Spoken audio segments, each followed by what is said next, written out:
네, 안녕하세요. 오늘 두 번째 시간으로서 삼사과를 우리가 볼 수 있을 것 같습니다. 삼과는 책을 좀 같이 보면서 워낙 분량이 많아가지고 요, 네 차례 한다는 것이 줄이기가 좀 편하지 않은데 책을 보면서 하면 괜찮을 것 같아요. 삼과는 제목이 고투, 부제가 사막 성자들의 영성인데 뭐 거꾸로 봐도 될 것 같아요.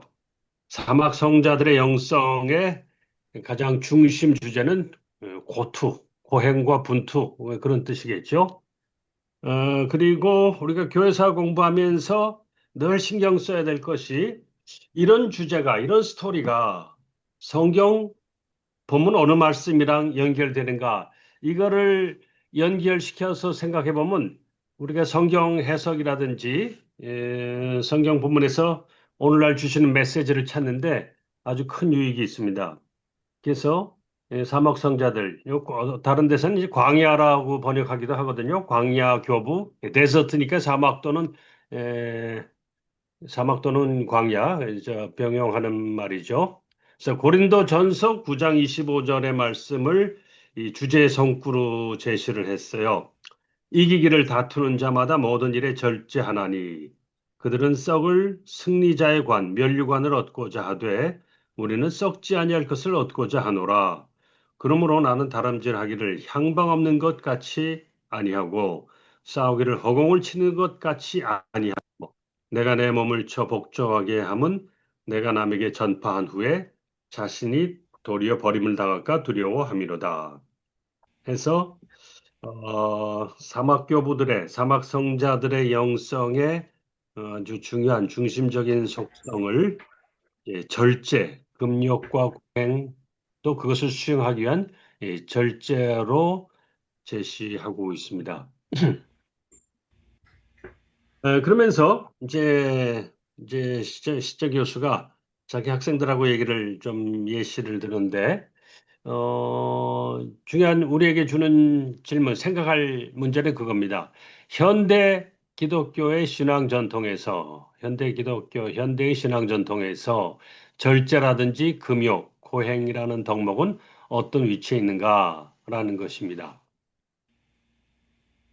자, 우리 좀 얘기하면서 해볼까요? 예. 현대에서 금욕이라든지 절제는 신학의 덕목에서 어느 정도 위치에 있다고 보십니까? 이거 한 분에게 저 지정해서 여쭤봐야 되는데 이럴 때는. 근데 이상하게 얼굴이 안 뜨죠, 왜? 아, 여기 있다. 회의 표시. 예, 예. 음, 제가 그냥 좀 이야기하겠습니다. 네. 왼쪽에 또 까맣게 보이네요. 거기 화면에. 예. 이게 왜 그러지? 그냥 하세요. 예. 어, 제가 볼 때는 이 절제 금욕이 오히려 조금 우리가 다시 소환해야 될 그런 덕목이지 않는가. 그러니까 왜냐하면 오늘날 좀 약해졌다 이 말이죠. 이게 오히려 이런 덕목을 별로 가치 없이 생각하고 오히려 어, 절제하지 못하고 검증하지 못하는 이런 점이 너무 확대되어 있기 때문에 또 과장되어 있기 때문에 오히려 이런 덕목을 좀 교회에서라도 잘 가르치고 좀 성도들의 그 귀한 덕목이다 이렇게 조금 가르쳐야 될 필요가 있지 않는가 하는 그런 생각이 듭니다. 네. 한 70년대, 80년대 초까지만 해도 금식 기도원들 많이 다녔었잖아요. 오산리, 최자실 금식 기도원. 저도 대학생 때, 금식이라는 게 있어? 해가지고, 금식 기도의 비밀 그런 책 보다가, 오산리 한번 가봐야겠다 해서 가서 그 남들 따라서 금식대 보고 그 이후로도 굉장히 여러 번 가고 그랬었는데 요즘은 그게 많이 사라져 버렸죠. 예. 그 왜 그런가 따질 때 지금의 시대 정신, 세상 문화, 세상의 지배적인 문화가 늘 금식이나 금욕, 절제보다는 개인의 행복 추구, 예, 개인의 자유를 추구하면서 자유가 중요한 덕목이 되면서 그렇다면 좀 행복을 누리는 삶을 사는 것도 그것도 의미 있는 일이다. 뭐 우리가 그 전 시대에 너무 고생들을 많이 해서 그런 경향이 생긴 것 같기도 합니다. 요 우리나라 50년대부터 2000년대까지 우리 한국 사회의 그런 정신적인 자세나 성향에 대해서 어떤 한국 철학자가 잘 분류해 놓은 것이 이거 우리 목회와 전도에 있어서 아주 중요한 레퍼런스로 쓰이고 있어요. 보신 적 있을 겁니다. 60년대 이전까지는 생존의 시대였다. 이거 6.25 직후부터 해서요. 그야말로 먹을 게 없던 시대. 예, 그때 생존이 주제였기 때문에 그 삶의 절망 속에서 예수 믿으면은 우리가 삶을 얻을 수 있습니다 하는 생존을 전제로 한 복음 전파가 있었고 60년대부터 90년대까지는 이제 4.19, 5.16 이후 근대화 단계에 들어가서 그때는 이제 생활을 위한 복음 우리가 죽을 고비는 넘겼지만 그 이후 그 다음 단계에서의 우리의 삶을 위해서 예수 믿는 것이 우리의 삶을 가능케 해줍니다. 라는 그런 단계를 넘어서서 이제 90년대 들어서면은요. 90년대 들어서면은 이제 외국에 나가야만 누릴 수 있던 것들을 한국 국내에서도 누릴 수 있게 되는 그런 단계입니다. 뭐 맛있는 것, 희한한 기계들 이런 거 다 수입도 자유화되고요. 그리고 자동차 마이카 시대도 열리기 시작했고. 그래서 그때는 생활 그저 생존의 위협 벗어났다고 해서 만족할 것이 아니고 그 다음 단계를 추구하는 단계로 접어들었었던 거죠. 그때 키워드가 행복. 그래서 교회에서도 하나님께서는 우리가 행복하기를 원하십니다. 하는 그런 의식들, 그런 메시지들이 나오기 시작을 했고요. 그러나 2000년대 넘어서서는 이제 어느 정도 선진국 비슷하게 되면서부터 2000년은 아직 선진국은 아니었으나 그래도 상당히 경제 수준이 높아지면서 이제 즐거움을 누리는 걸 넘어가지고 이제 의미와 가치, 이제 마슬로우의 그 단계로 치면은 마지막 단계, 자기 실현, 내가 어떤 의미를, 어떤 가치를 추구하고 성취하면서 살아야 될 것인가. 거기에 복음이 답을 주는 이제 그런 단계로 갔다는 것이죠. 그래서 절제나 금욕의 덕목은 이런 행복 추구 이후에는 그렇게 우리 신앙생활을 전면적으로 주도하는 그런 컨트롤링 프린시플은 아니게 되었다. 예, 그러다 보니까 우리가 좀 신앙의 그런 전투적인 그런 역동성이 약해졌다는 것을 느끼고 있습니다. 그렇다면은 인생의 성경적인 기독교적인 인생 철학이나 인생관에서 절제와 금욕은 어느 정도의 위치인가? 우리 성경적인 삶의 원리는 제자도를 얘기할 때는 십자가의 도가 나오지 않습니까? 십자가의 제자도라는 것은 자기를 부인하고 날마다 자기 십자가를 지는 것이다. 라는 거기 때문에 어떤 행복을 추구하고 누리는 것과는 누리는 것을 이 인생의 목적으로 생각하는 건 그게 아니야. 신앙이란 그런 게 아니야. 신앙이란 것은 악의 세력과 하나님의 그 큰 영적 투쟁 속에서 우리가 하나님 편에 서서 예, 섬기는 것이다. 이렇게 됐었던 것이죠. 어. 그런데 점점 그것만이 성경이 다가 아니지 않느냐라는 그런 깨달음도 생기기 시작했어요. 그래서 전도서 같은 인생관의 인생 철학의 아주 중요한 원천인 전도서에 보게 되면은 사람이 그 이 고난의 세상 속에서도 먹고 마시고 즐거움을 누리는 것, 남편과 아내를 얻어서 행복한 가정을 누리는 것, 이것이 하나님께서 주신 선물이다라는 그런 차원도 있다는 것을 보게 되면서 일제시대 그 종말론적인 신학이라든지 이런 생존 추구만으로 만족하는 그런 단계에서 넘어서면서 우리가 좀 누리고 즐기는 그런 단계로 접어들었던 것이죠. 그렇다면은 그럼 성경에 보니까 어때요? 항상 대부분의 거의 모든 그 질문이 그러하듯이 성경은 항상 이런 얘기도 하고 저런 얘기도 하시다. 어떨 땐 저렇게 말하시고 어떨 땐 이렇게 말씀하신다. 그런 걸 여기서도 발견하게 되는 것이죠. 그래서 그걸 우리가 신학 용어로 대립의 복합이라고 표현을 합니다. 컴플렉시오 오포지토름. 이거 중세 때부터 있던 말이기 때문에 라틴어 용어가 돼 있어요. 영어로 한다면 complex of the opposites. 서로 상반되는 것의 복합. 예.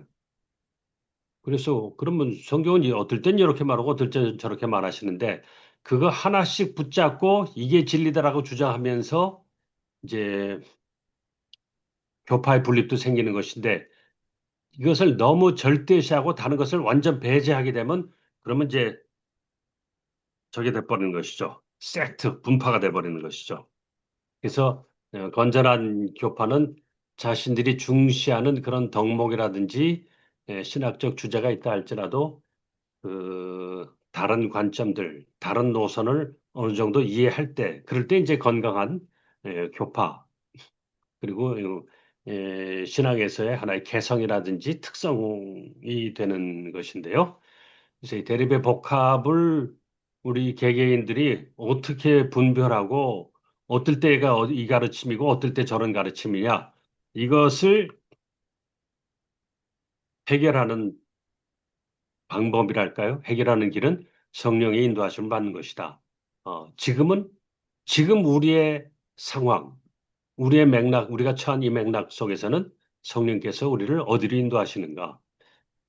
그래서 우리가 첫 시간에 지난주에 영성에는 대단히 여러 가지 종류가 있다 그런 얘기를 하면서 그때 그 우리 저 경제학 교수님 장로님 제가 성함을 몰라서 그런데 그 질문하신 거 다 답을 그 말씀을 못 드렸는데 지금 시대는 어떤 유형의 영성이 가장 필요하겠는가? 그걸 한번 얘기해 보셔. 그런 질문 주셨더랬죠? 예. 그래서 오늘날에는 무력적인 영성을 강조할 때는 아닌 것 같고요. 여전히 반지성주의가 강하게 작용하고 있으니까 지성적인 영성이 오늘날에는 조금 더 어, 더 장려를 해야 될 것이다. 그렇게 생각합니다만 그러나 항상 그건 말이다. 오직 그것 그렇게 나가서는 안 된다는 것이죠. 그래서 그 시대를 할지라도 우리가 어떤 상황에서 어떤 문제에 부딪혔을 때는 어떠한 경향성을 어떠한 신앙의 강조점을 둬야 될 것인가 이것을 그야말로 경건한 지혜로서 분별하고 추구하는 그걸 위해서 우리가 하나님의 인도라는 걸 필요로 하는 것이죠. 우리 큐티 사역 하시는 분들에겐 익숙한 주제 아닙니까? 하나님의 인도를 받는 법, 말씀과 기도, 그리고 공동체를 통해서 하나님께서 주시는 지혜와 그 마음의 향방. 예. 그래서 오늘 3과에 들어가면서 그런 주제를 좀 생각하고 들어가야겠다 싶어서 이런 말씀들을 좀 제시합니다. 그러면 사막 성자들의 세계관이랄까 또는 인생관은 어떤 것인가? 이거 111쪽에 나오고 있죠. 111쪽 중간에 보면은요, 두 번째 패러그래프, 사막 성자들은 하나님이 세상을 선하게 창조하셨다고 확신하면서도 뭔가 지독하게 잘못되었다고 믿었다. 요 말씀 보면은 어떠세요? 이게 저,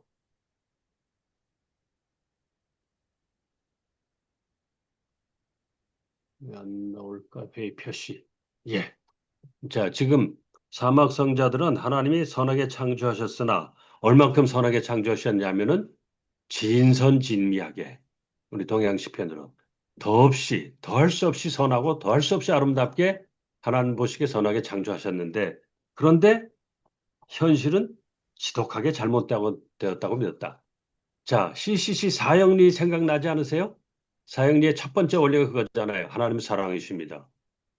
그런데 세상이 왜 이 모양입니까? 아, 그건 죄 때문입니다. 아, 이게 사형리가 말해주는 이 우리 복음 전도의 그 전제, 우리가 복음을 전할 때 복음을 전할 세상의 모습 얘기 아닙니까? 음, 네,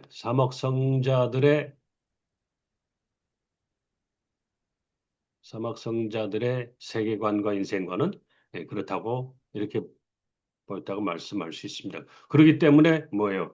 회복을 위한 죄와의 투쟁이 사막성자들에게서는 가장 전면에 있는 그 인식을 지배하는 그런 관점이었다고 말하겠죠.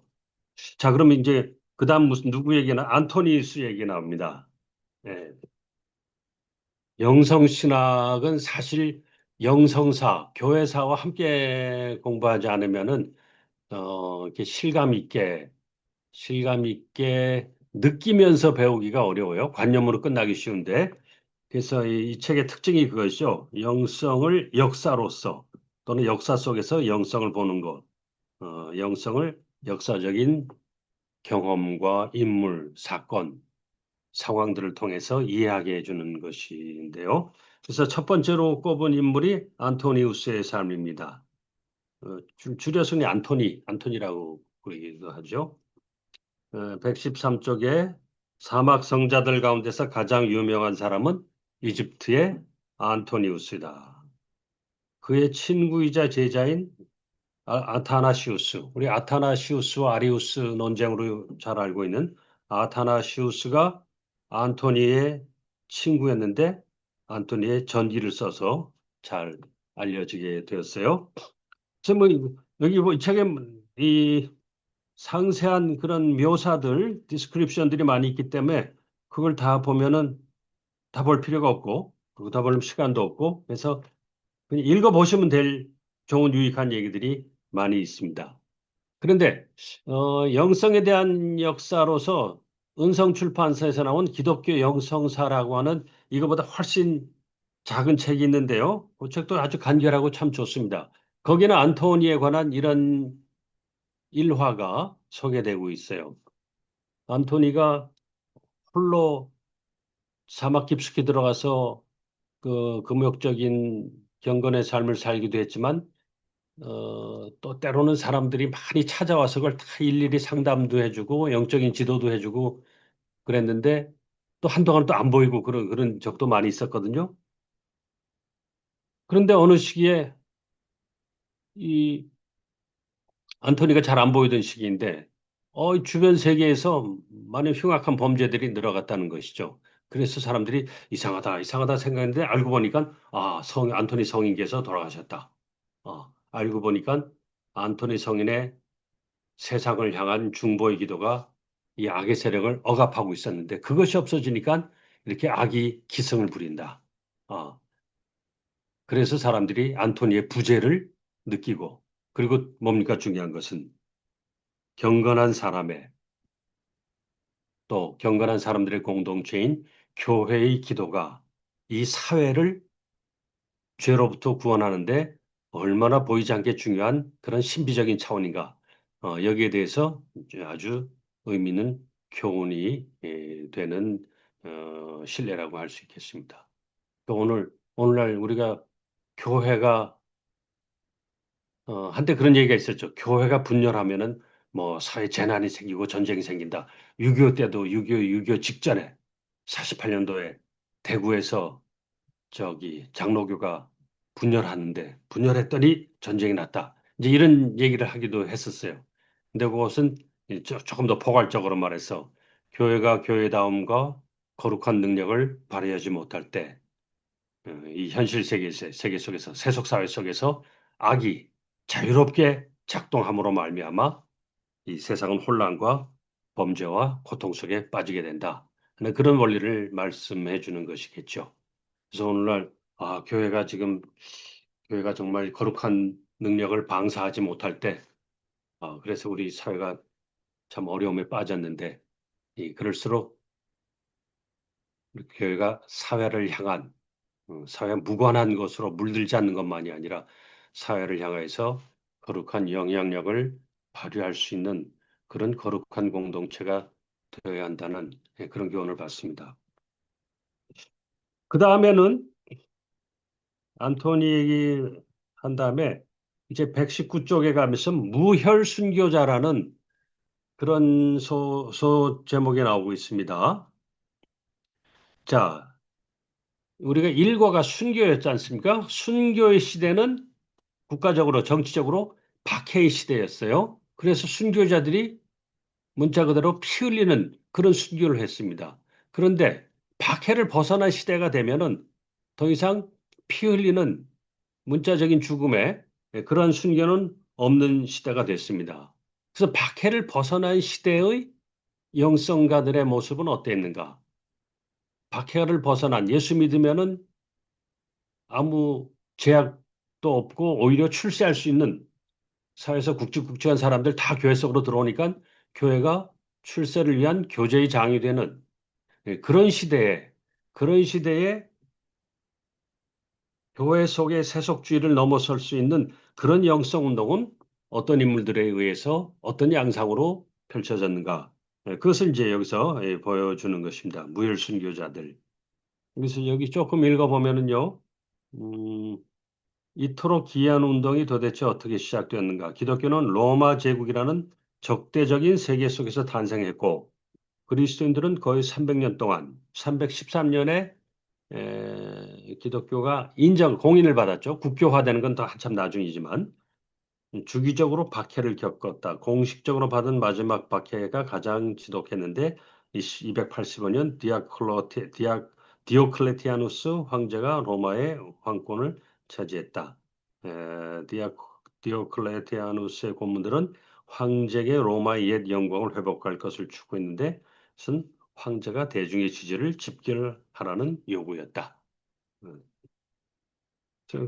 좀 지나가서 이제 그러고 나서 이제 콘스탄티누스가 313년에 이제 기독교를 공인하고 나니까 박해가 없어졌는데 나타난 중요한 현상이 있다고 그랬죠. 생각나십니까? 313년 공인되고 나서 곧 수도원이라는 전에 없던 그런 가시적인 공동체가 나타나기 시작한 것입니다. 그는 왜 그럴까요?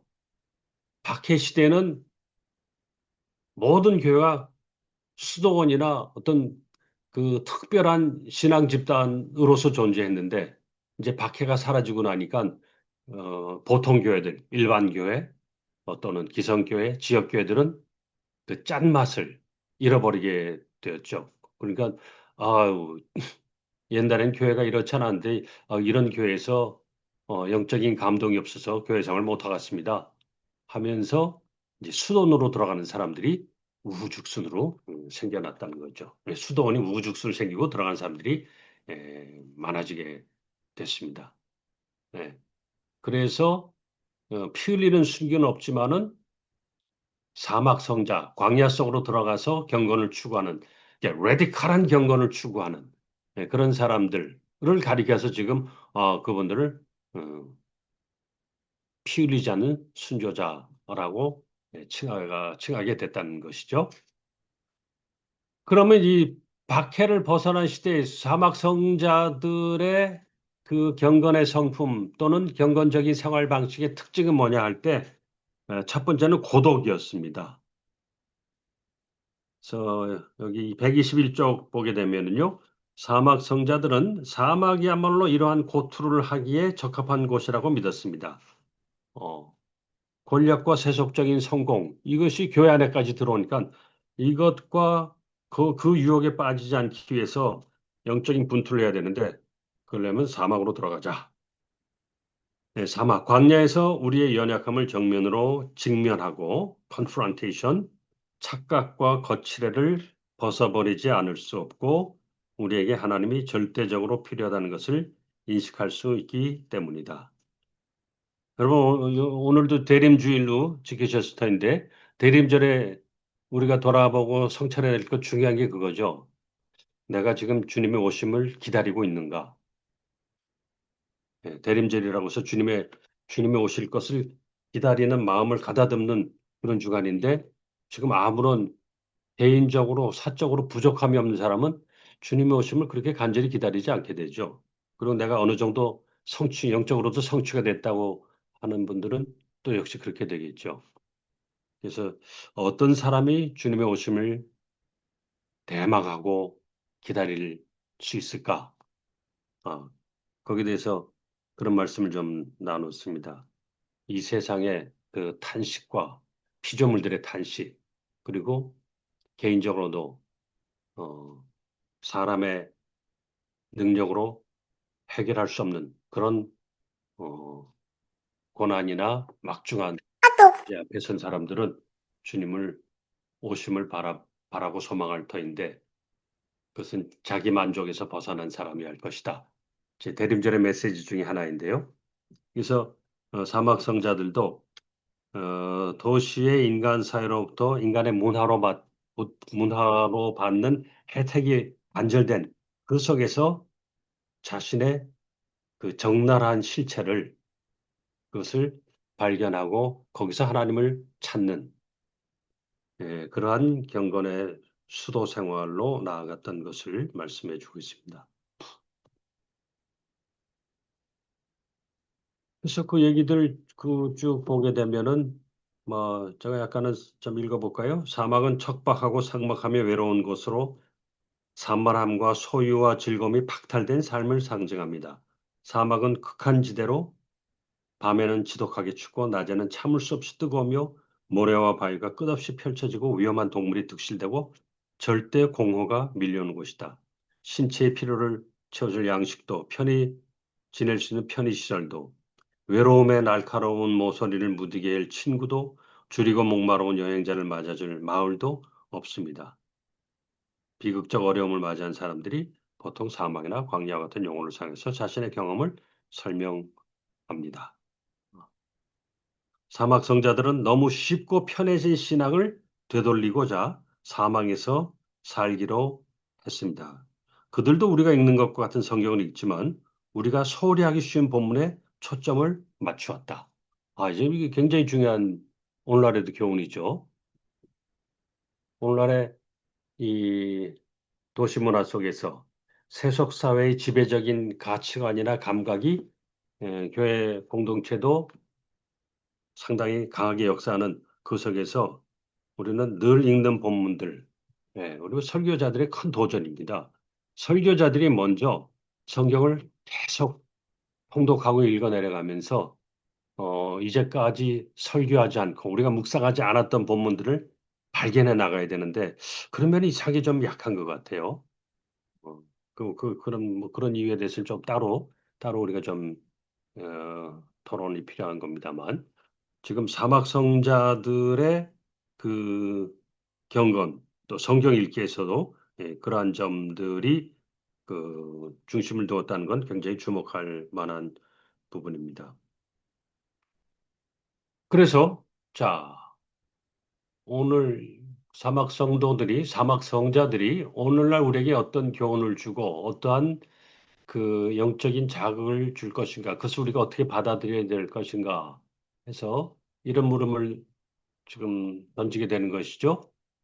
우리의 현대 도시 문명 속에서 사막과 같은 환경 조건을 조성하기 위해서는 어떻게 될 것인가? 이 시차가 바로 이 뒤에서 이렇게 얘기를 하고 있거든요. 지금 우리가 다 사막에 들어갈 수는 없는데 도시 문명 속에 살면서도 그런 조건을 만들어 봅시다. 그러고 아까 우 목사님 질문을 하나 전달해 주셨죠? 예, 음, 이 질문 맞습니까? 예, 뭐, 예.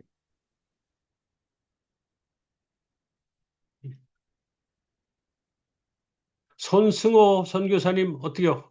먼저 좀 스스로 좀 생각해 보셨어요? 예, 저는 뭐 생각하는 정도가 아니고요.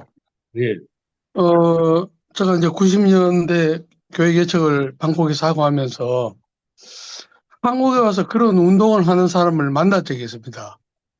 그래서 그래 우리는 수도원 운동, 그러니까 사막 성자와 같은 그러한 영성을 예, 추구하는 무리들, 제가 이제 기도원에 가서 음, 이제 우리에게 주어진 그 질문이 개신교 목사나 선교사는 결혼도 하고 음, 가정도 있는데 예, 가톨릭은 수녀 혼자 또 혹은 뭐 이 사제 혼자 독신으로 독신, 살아갈 수 있으니까 예, 오늘날 현대 가운데서도 사막의 환경을 만들기가 쉬운데 그러면 네, 결혼하고 살아가고 가정과 처자가 있는 그러한 가운데 살아가는 개신교 사역자가 어떻게 그 사막의 성자와 같은 그러한 영적인 환경을 스스로 자신에서 만들 수 있을까? 예, 뭐 그런 고민들을 하고 실제로 결혼을 괜히 했네 이거 예, 하나님을 죽도록 사랑해야 되는데 이게 거침돌이 되는 뭐 그런 생각도 해본 적이 있고요. 이제 예, 그런 측면에 있어서 지금도 이제 세상의 풍요 속에서 어떻게 하면 사막으로 들어갈 수는 없으니까 가정이 있으니까 그 사막으로 들어갈 수 없으면 세상을 사막으로 만들어야 되는데 그럼 어떻게 하면 세상을 사막으로 만들 수 있을까? 그런 고민을 늘 하면서 살죠. 예. 예. 거기에 그래서 대해서 그게 목사님이 고민인데 어떻게 답변을 좀 드렸습니다. 답을 생각해 보셨는가고요. 답을요. 예, 그래서 이제 나름대로 뭐 답이 될 수 있는지 모르지만 세상에 취하지 않고 세상의 풍요로운 것에 행복감을 느끼는 삶을 살지 않고 어 세상 사람들하고는 그 반대 어떻게 보면은 사람들이 전부 다 그냥 이 돈이다 아파트에 이제 목숨을 걸고 할 때 아예 그런 걸 외면한다든지 해서 아예 그냥 그런 것하고는 끊고 그냥 있는 것에 만족하면서 살아가는 그러니까 세상 사람들하고는 좀 달리 세상 것을 추구하지 않는 거라 할까요? 뭐 그런 것이 답이 아닌가 그런 생각을 해봤습니다. 네. 깊이는 생각 못 하신 것 같으네요. 좀 원론적인 얘기를 하시는데, 자, 이렇게 생각해 보죠. 어, 이 시대건 중세건 고대건 모든 경건한 사람들이 다 수도자가 된 건 아니잖아요. 그렇죠? 그리고 당시에 베네딕트나 프란치스코 같은 그 영적 지도자들이 다 수도자가 되라고 하지도 않았죠. 그러면서 당신들은 수도사가 되지 않았으니까 그냥 사세요. 그러지 않았잖아요. 재속 회원, 예.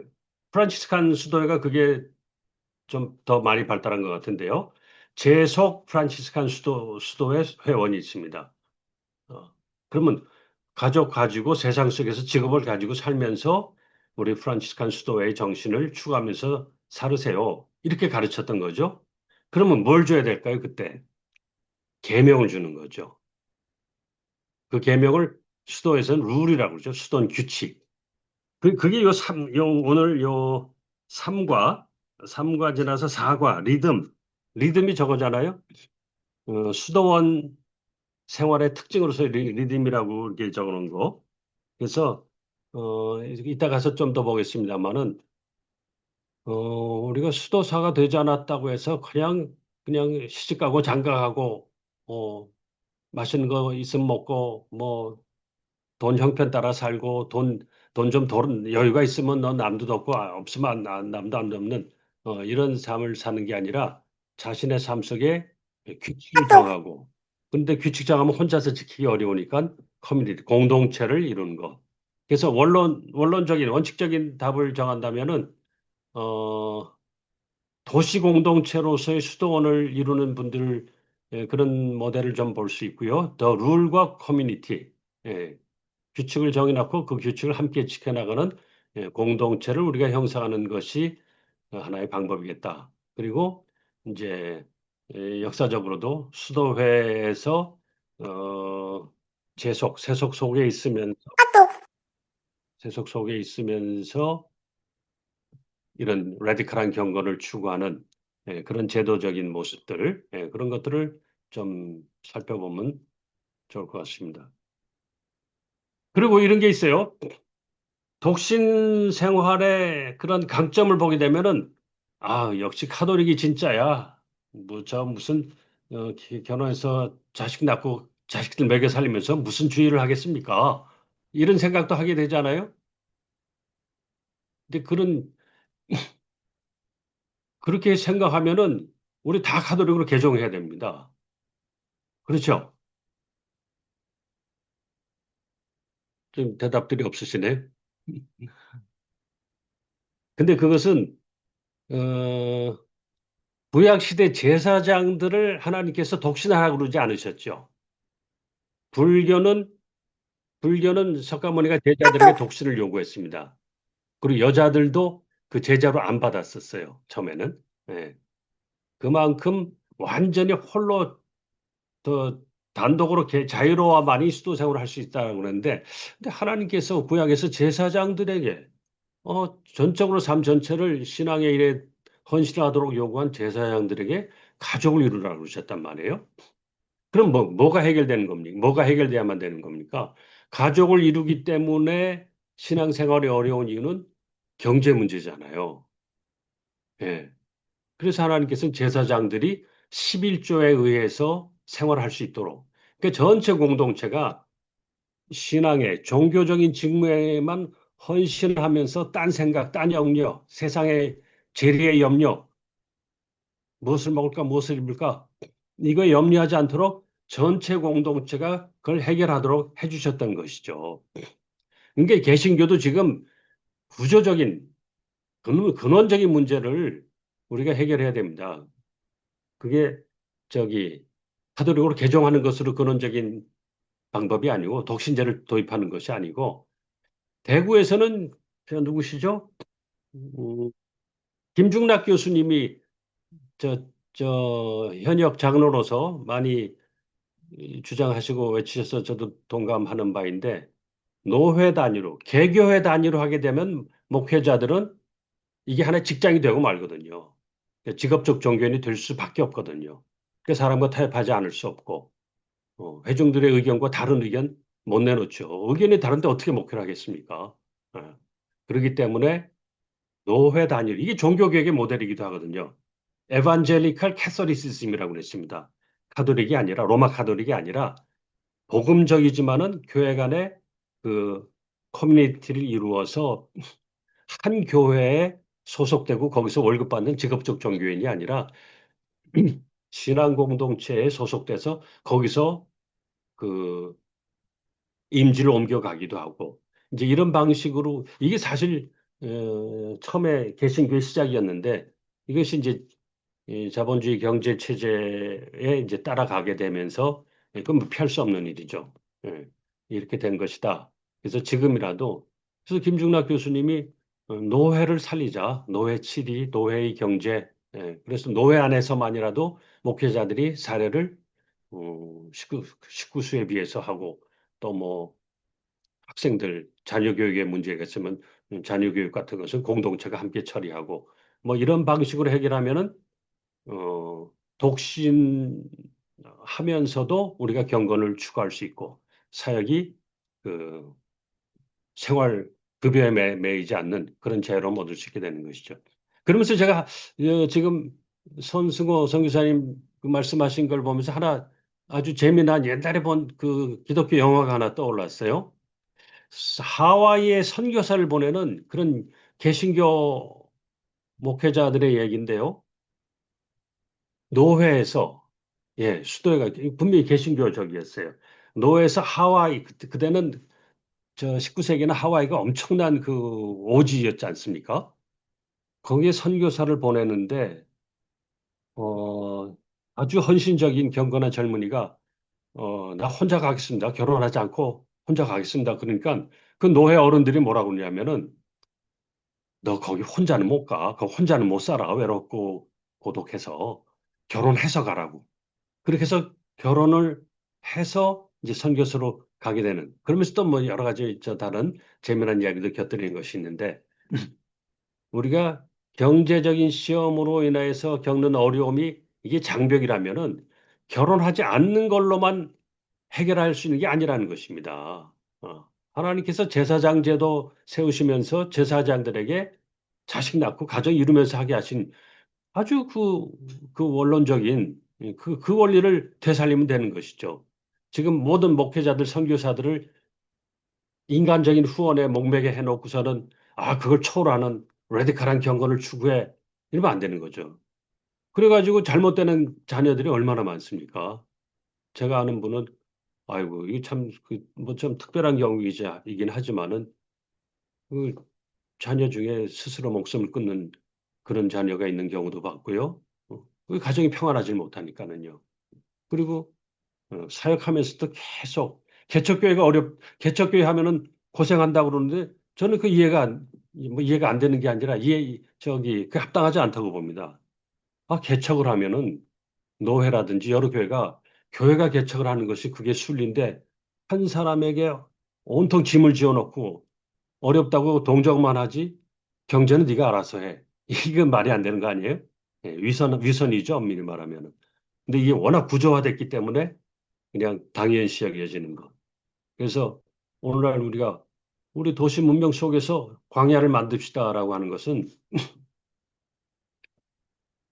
예, 도시 문명에서 소비주의와 이 생계 위협으로부터 벗어나는 그러한 환경 조건을 구조적으로 만들면 우리가 그냥 나도 수도사가 될 뻔했는데 나도 옛날에 수도사 되려고 그랬어. 뭐 이런 저 낭만적인 탄식에서 벗어나고 그래서 사실 저기죠. 우리 한국 교회가 어려워진 게 IMF 이후거든요. IMF 이후에 남자들의 저녁 성경 공부반이 사라진 게 그 중요한 특징적인 현상 중에 하나거든요. 예. 그래서 학교 교육의 경쟁성이라든지 이런 이런 그야말로 목을 줘야 되는 이런 생계 위협이 없는 그런 사회 경제 시스템을 만들어야만 종교도 건강해질 수 있다라는 이것도 너무 거대 담론이 됐습니다만은 그런 얘기를 하지 않을 수가 없는 것인데 우리 경제학 전공하시는 저기 교수님들 이런 면에 좀 더 실제적인 토론을 전개해 주시면 좋겠다 그런 생각합니다. 자, 그래서요. 예. 사막 교부들, 저희 사막 교부라는 말이 익숙한데 사막 성도들, 광야 성자들, 이분들은 이제 고투의 신앙이고 무열순교의 그런 신앙이었는데, 근데 여기서 또 낭만화를 피할 것이 겁니다. 고행 자체가 그저 느낌으로, 감성적으로 숭배할 만한 일은 아니라는 것이죠. 고투 자체는 목적이 아니라 수단이라는 것이죠. 이 고행 자체를 목적으로 여겼다가 이게 아니네 라고 말했던 그 깨달음을 가졌던 사람이 있습니다. 그게 누구냐면 바로 우리 개혁자 중에 개혁자, 더 리포머, 대문자 리포머라고 불리는 바로 마틴 루터죠. 마틴 루터가 그 당시 수도사 중에서 가장 용맹정진하는 젊은 수도사로 그 칭송받았다는 얘기 들으셨을 거예요. 어. 루터는 어떻게 하면 확실한 구원을 얻을 수 있을까? 어. 그래서 중세 전통에 따라서, 수도원 전통에 따라서 본인 자신이 아우구스티누스 수도회 회원이었으니까요. 그런데 이거 갖고 못 얻었죠. 영적으로 깨어있는 사람이니까 내가 고행을 이마에 했는데 이마에 했으면 내가 됐겠지. 이런 착각에 빠지지 않았던 정말 순수한 영혼의 소유자였기 때문에 거기 빠지지 않았던 것이죠. 그것이 이제 지적되는 겁니다. 고행 자체는 목적이 아니라 수단입니다. 그러면, 그럼 뭐예요? 무슨 질문이 나와요? 그러면 진정한 목적은 뭡니까?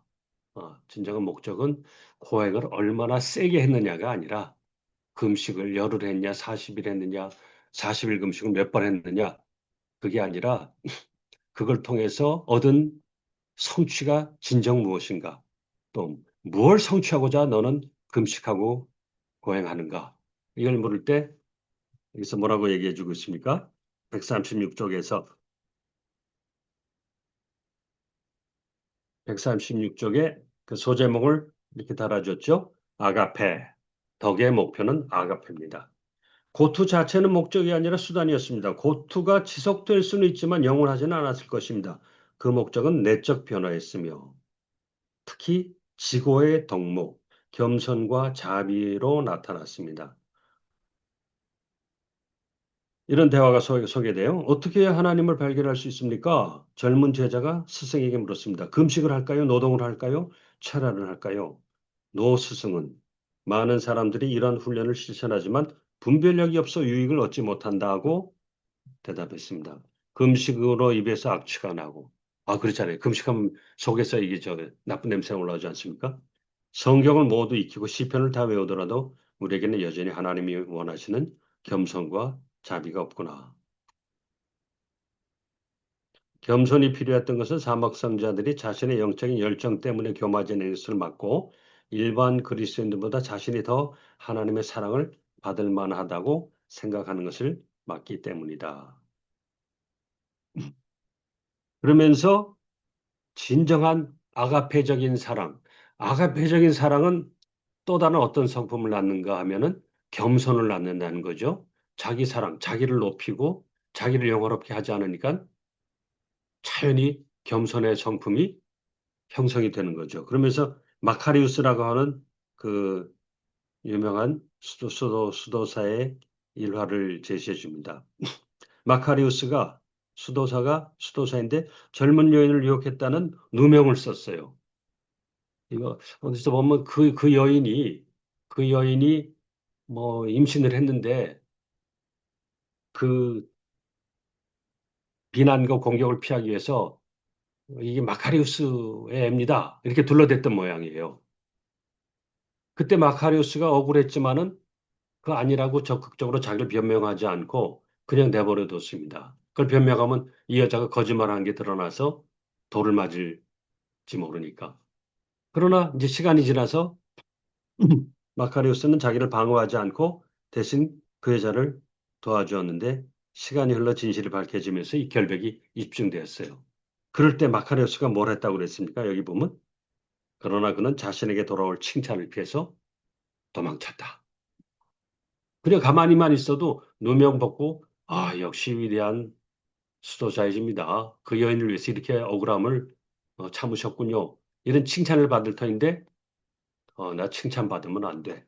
하는 그런 겸비한 덕성으로 그 마을을 도망쳤다는 그런 예를 보여주고 있습니다. 그래서 사막교부들에게서 어, 그 고행 자체를 너무 화제거리로 어, 너무 낭만적인 나도 그렇게 해봐야지라는 이런 것을 경계하는 그런 말씀입니다. 사실 광대 서커스 중에 단식을 서커스처럼 하는 그런 것도 있어요.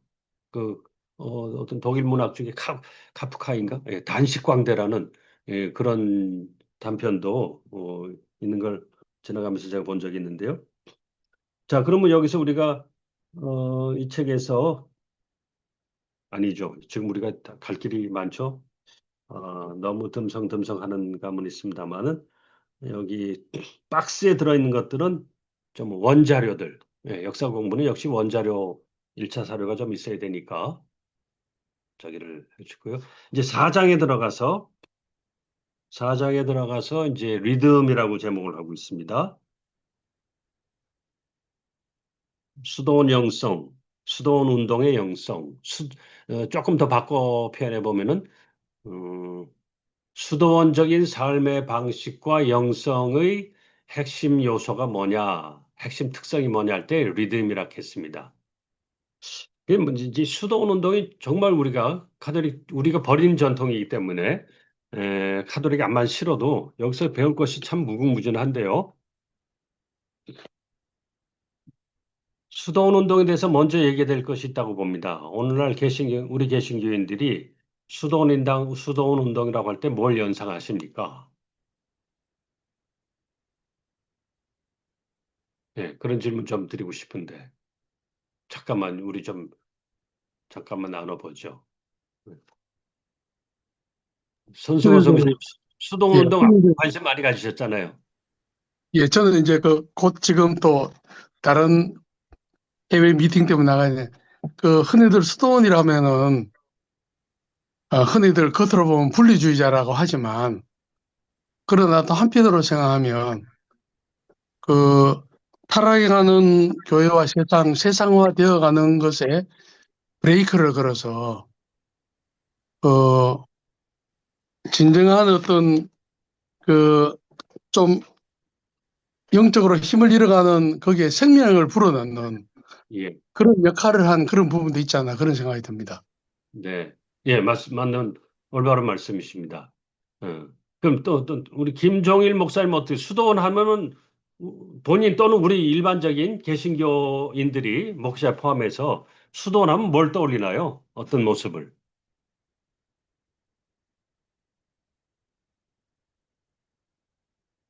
안 들리네요?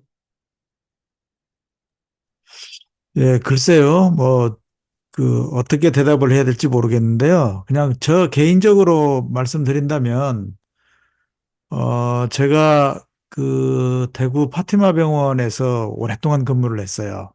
네. 했는데 그 파티마 병원이 성 베네딕토, 네.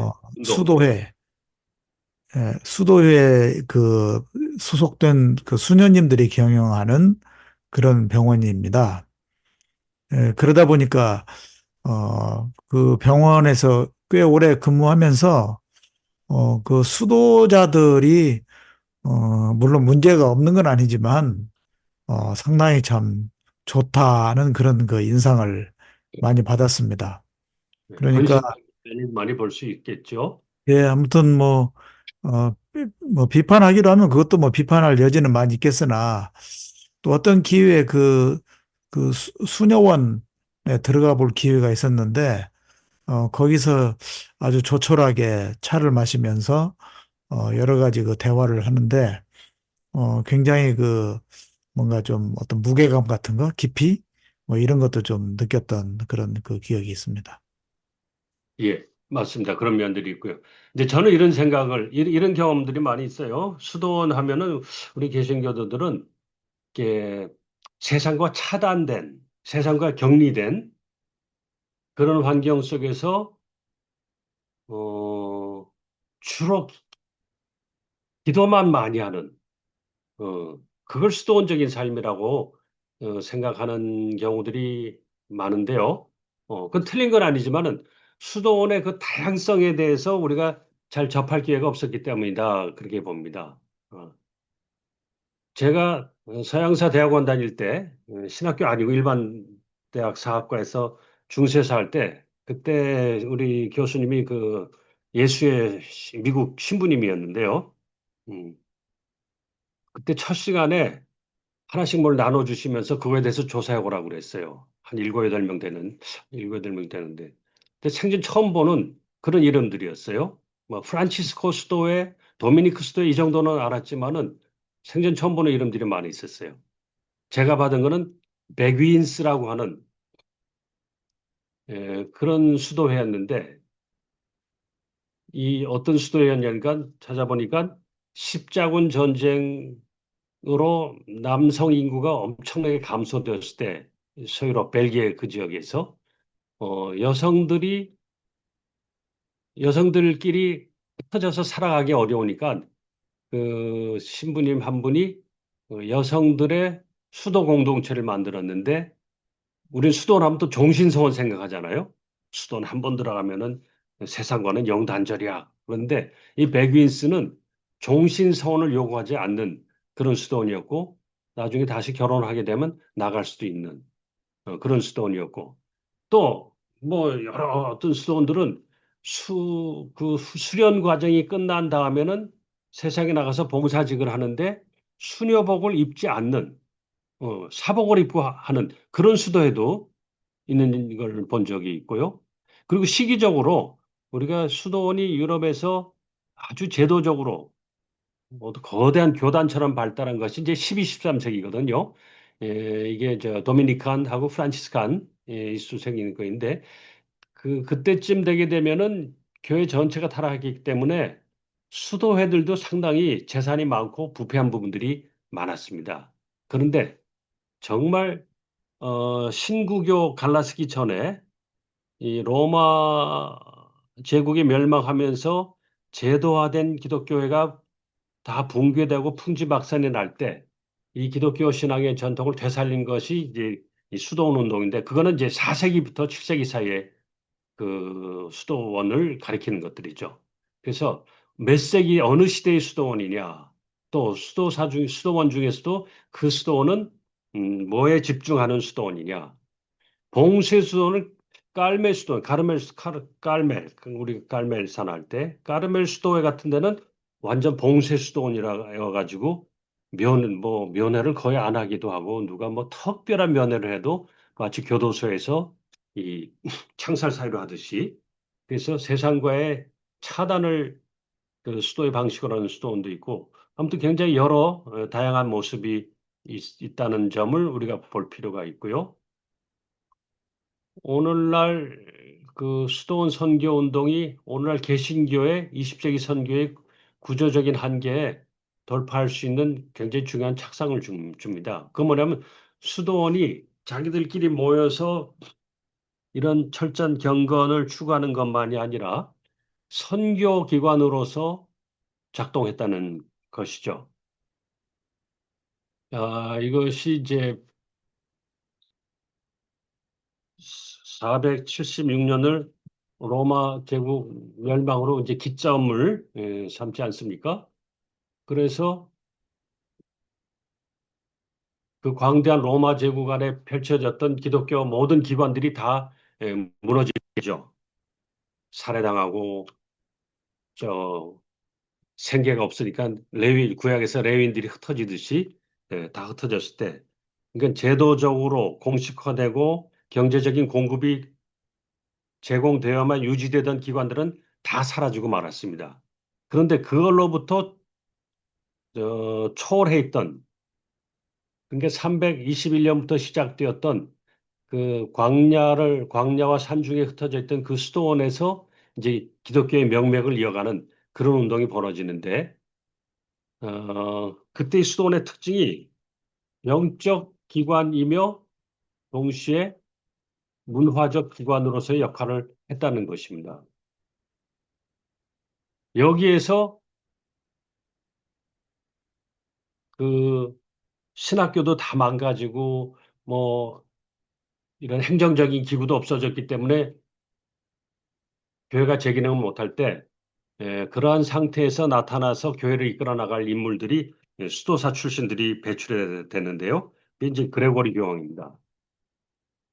그레고리 대교황이라고 그러죠. The Great, 그레고리 the Great. 이 사람은 베네딕트 수도의 수도원장을 하고 있었는데 앞에 교황이 돌아가시고 누구를 교황으로 또 세워야 될 것인가 할 때 이분이 추천이 돼서 교황에 임명받았을 때 그걸 피하려고 많이 도피도 하다가 교황의 직무를 받아들였는데 어, 이분의 그 경건과 학식으로 말미암아서 게르만 침입으로 인해서 붕괴됐던 로마 카톨릭이 다시 전열을 정비하게 됩니다. 그래서 수도원이 보관하고 있었던 그런 신학의 고전들, 그리고 음악도 우리가 알고 있는 그레고리안 챈트, 그레고리안 성가가 바로 이 대그레고리 교황이 교회 음악을 편집해서 만든 것이고요. 그리고 이제 가장 중요한 것, 게르만 야만족의 선교, 이거를 그레고리 교황이 그들의 점령하고 있는 지역에 선교사를 보내는 작업을 하는데 그때 도시에 있는 교회들에게서 선교사 지망생이 찾기가 극히 곤란했겠죠. 누굴 보냈을까요? 예. 베네딕트 수도회 수도자들을 교황이 교합해가지고 선교사로 파송을 했던 겁니다. 근데 여기서 중요한 건 이거예요. 우리는 지금 어느 교회든지 선교사 보낸다 그러면 부부 한 팀을 보내는 게 가장 그 많은 통리 아닙니까? 이건 참 교회 역사 전체로 볼 때면 참 납득이 안 가는 방법인데 개신교는 너무 그렇게들 많이 했어요. 왜냐하니까 가서 전도해서 교회 개척하는 거라고 생각을 하니까. 그러나 중세 수도원의 선교는 그 야만족들이 지배하는 정치적으로, 경제적으로, 문화적으로 적대적인 환경 속에 두 사람 보낸다는 건 생각 안 합니다. 한 팀을 보냅니다. 어떨 때는 켈트 전통은 12명의 수도회와 한 명의 지도자, 예수님이 그러하셨던 것처럼, 그리고 그 외에도 여러 가지 기술자들, 학자들, 음악하는 사람들, 각종 특기를 가진 사람들이 하나의 커뮤니티를 이루어서, 그리고 재정도 거기 가서 땅을 사고 무슨 워크숍, 공방을 이룰 만큼 충분한 재정을 가지고 가서 그 선교지에서 영적으로, 문화적으로, 교육적으로, 그리고 경제적으로도 리더십을 발휘할 수 있게끔 하는 것이죠. 이게 야만족, 로마 제국이 게르만 침입으로 말미암아 그 이전에 제도권 교회가 다 붕괴되었을 때 그 유럽의 재선교는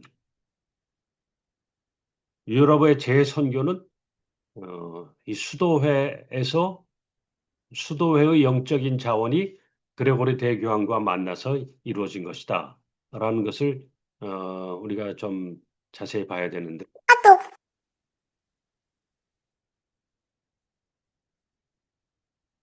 지금 이 책에서는 수도원 선교에 대해서는 그렇게 많이 나오지 않고 있습니다만은 그것을 가능했던 수도원의 영성으로서 이제 그, 그 리듬으로 표현되는 생활 양식을 얘기하고 있죠.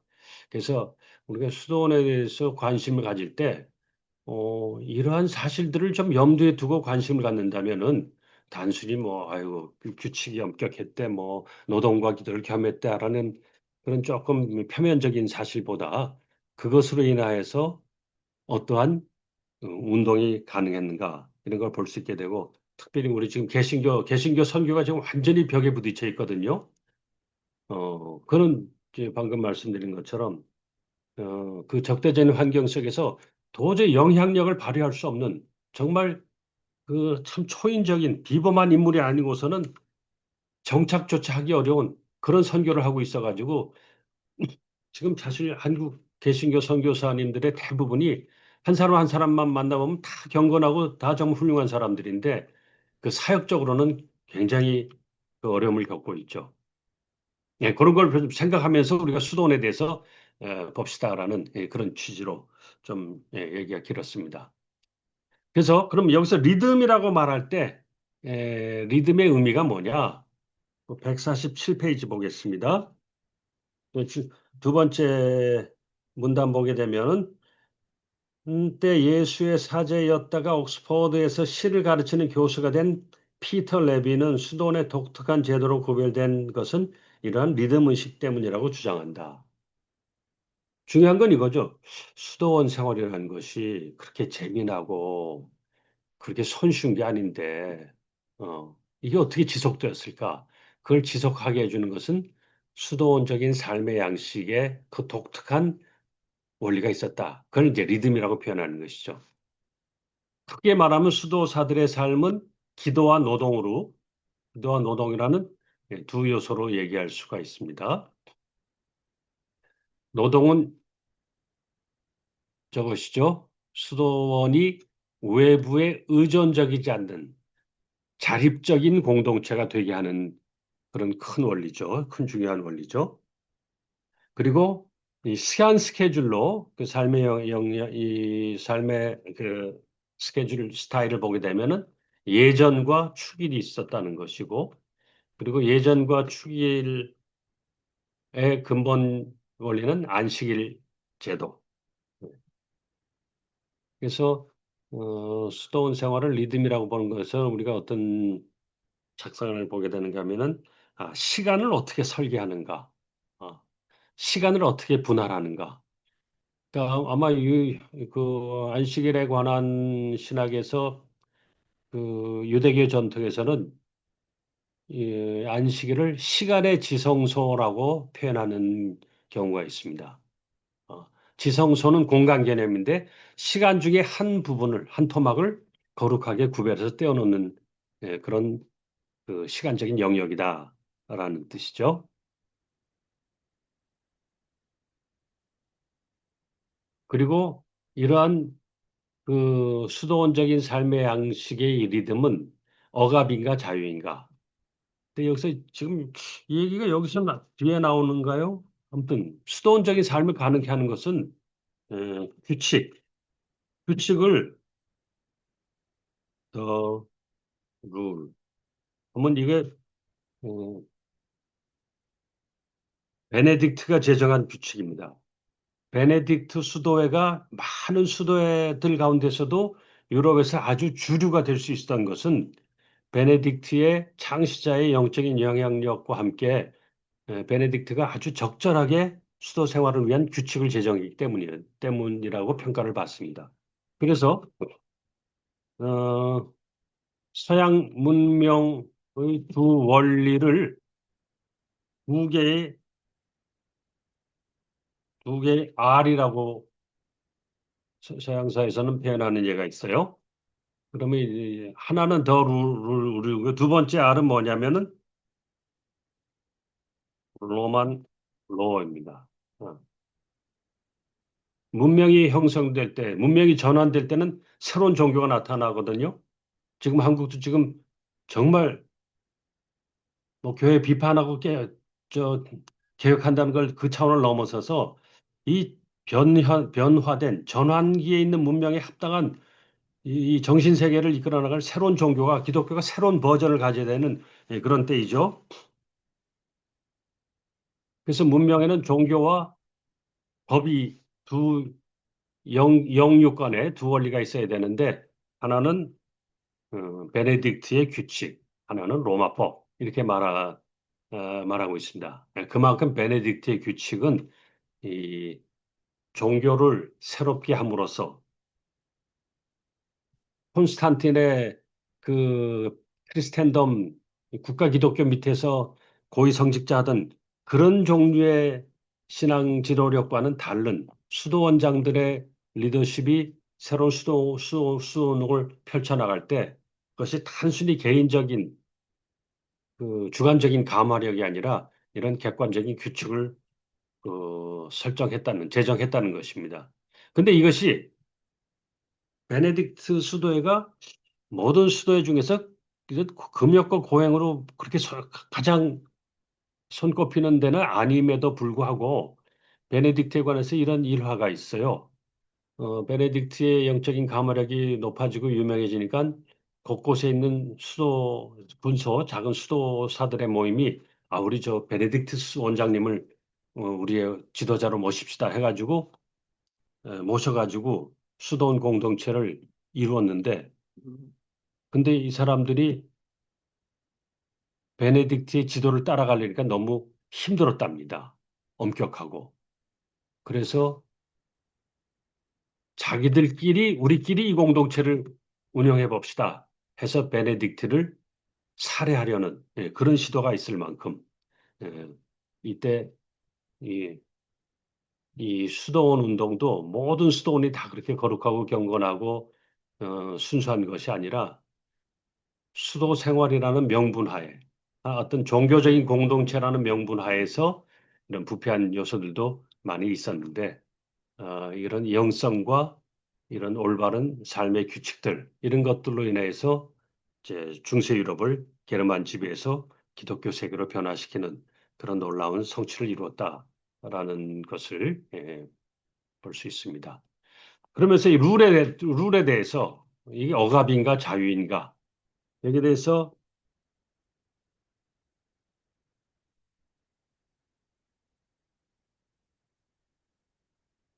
164쪽에서 이제 얘기를 하고 있어요. 164쪽에서 164쪽에 보면 성 베네딕투스의 규칙이 박스 안에 있습니다.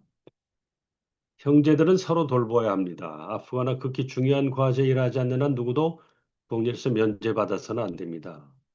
이것을 통해 큰 자비와 칭찬을 얻을 수 있기 때문입니다. 수도원의 규모와 부엌 관리의 편의에 따라 더 약한 형제들이 염려하지 않도록 그들을 도와줘라.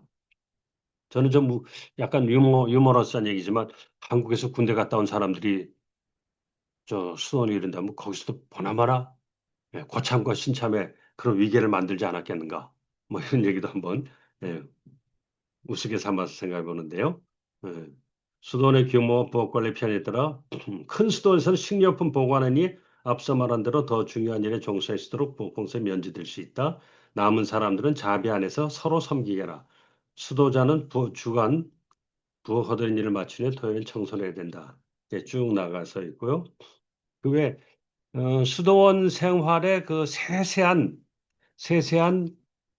그 현상들을 보려면은 장미의 장미의 비밀인가요? 그런 유명한 얘기 그 영화가 하나 있었죠. um베르토 에코의 그런 거 보면은 장미의 이름, 장미의 뭐였죠? 장미의 이름. 죄송해요. 잘 안 들려요. 장미의 장미의 이름, 장미의 이름. 이름. 장미 예. 이름이었던가요? 네네. 고맙습니다. 그거 보면은 수도원의 삶의 모습들 그 안에서 뭐 일어나는 그 작품에서 뭐 이렇게 영적인 교훈을 찾는다는 게 아니고 수도원의 포도주 뭐 다 관리한 데도 있고 그리고 특히 이제 도서관이 있었죠. 그래서 대학이 생기기 전까지는 서양 문명에서 지식과 학문, 교육의 중추적인 역할을 수도원에서 했던 것입니다. 그래서 성경 읽기에서도 우리가 지금 성경 묵상, 렉처 디비나 이게 수도원에서 발달한 성경 읽기잖아요. 이건 뭐하고 대비되냐면 스콜라식, 즉 스콜라 학자들, 대학의 스콜라들이 하는 것과는 다른 방식이다. 우리는 기도로서 영적인 깨우침을 얻기 위해서 말씀에 접근하는 것이고 스콜라들은 논리와 명제 분석으로서 성경을 이제 막 학문 순수한 그 지식으로 다루는 것. 그래서 지금 뭐입니까? 지금 우리가 계속 그 신학은 학문이 아닙니다라는 것을 기독교 방송에서 보면 계속 그 광고로도 나오는데 학문이 아니라면 어떻게 하는 것인가? 그 얘기까지를 제시하지 못하시는 것 같아서 제가 조금 아쉬움을 느끼거든요. 어, 우리가 객관적인 지식 정보 데이터를 다루는 식으로 신학해서는 안 된다는 얘기는 그거는 충분히 타당한 얘기인데 그러면은 그냥 주관적으로 자기 마음대로 어떤 훈련도 없이 지식의 그런 그 초보와 어드밴스드의 그 구별도 없이 제멋대로 하게 될 가능성도 크다 이 말이죠. 그래서 공부하기 싫어하는 사람들이 역시 신학은 학문이 아니야. 목회하는데 신학은 필요 없어. 이런 주장들이 보나마나 득세할 것인데 이런 스콜라적인 그런 학문이 아니고 이런 수도원에서의 이 영성적인 지성의 연마 이걸 좀 내놔야 되지 않겠는가. 그래서 전 참 백석대학교의 교수님들이 지금 좀 마음속으로 좀 어려움을 겪겠다 그런 생각도 좀 하는데요. 어, 아무튼 그런 문제를 해결하려면은 수도원 전통에 대해서 뭐 기도 많이 했더라, 격리된 생활했더라, 폐쇄적인 집단이었더라 이제 이런 수준을 넘어서 그 안에서 이루어지는 영적인 수련 그리고 공동체를 구성하는 공동체를 운영하는 방법들, 선교적인 사역을 어떻게 했었고, 또 이 주변 사회와 수도원이 어떤 관계를 가졌는가. 수도원은 그 동네 아이들을, 그 지역의 아이들을 가르치는 교육기관이기도 했었죠. 거기서 좋은 믿음의 일꾼들도 키워내고, 그래서 문화적인 영향력을 발휘함으로써 그 영적인 리더십을 갖게 되고 그걸 통해서 삶을 통해서 신앙으로 들어오게 되는. 근데 이 과정이 이 개신교와는 거꾸로 반대거든요. 우리 개신교 전통은 말씀 일면으로 가니까 말씀을 먼저 깨닫고 올바른 교리에 동의하고 믿기로 해야 신자가 되죠. 이제 이런 순서인데 근데 우리 시저 교수도 앞에서 얘기했죠. 초대교회는 그게 아니었다는 것이죠. 먼저 삶이 바뀌면서 그 삶을 규정하는 그 원리적 가르침에 자기가 동의가 되고 그것을 자신의 고백으로 받아들이게 되는 그런 방향성이 더 강했다는 걸 얘기하고 있지 않습니까? 그래서 수도원에 관한 좋은 책들이 이거 여기서 완전 현상적이 많이 있고요. 어, 미국 문화의 종말이라는 책은 이게 문명 비평책인데 그 답을 모리스 버만이라는 사람이 있습니다. 그 답을 그걸로 얘기를 합니다. 수도원적인 그 영성적 문화의 원리로, 즉 문화가 영성적 기반을 갖는 그러기 위해서는 미국이건 한국이건 도시교회 모습에서는 그걸 얻을 수 없고 이런 영적인 훈련과 규율 그리고 기독교의 그 고전적인 신앙 전통, 그 교부들 이래로 신학과 성경 연구에 관한 그런 철학적인 전통까지 포함해서 그러한 수도원 전통을 다시 받아들일 때 미국 문화가 갱신될 수 있을 것이다. 그런 주장을 해서 많이 공감들을 얻었죠.